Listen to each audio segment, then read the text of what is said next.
नमस्कार. आपण पाहत आहात सनवार्ता न्यूज.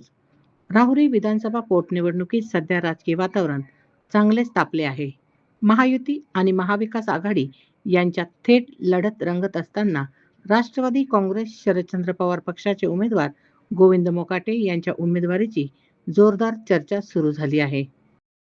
कार्यकर्त्यांमध्ये अशी चर्चा रंगली आहे की गोविंद मोकाटे यांचा राजकीय जन्मच या पोटनिवडणुकीतून झाला आहे. स्थानिक पातळीवर सातत्याने सक्रिय राहून त्यांनी स्वतःची वेगळी ओळख निर्माण केली आहे. त्यामुळे या निवडणुकीत त्यांना मोठी संधी असल्याचे बोलले जात आहे.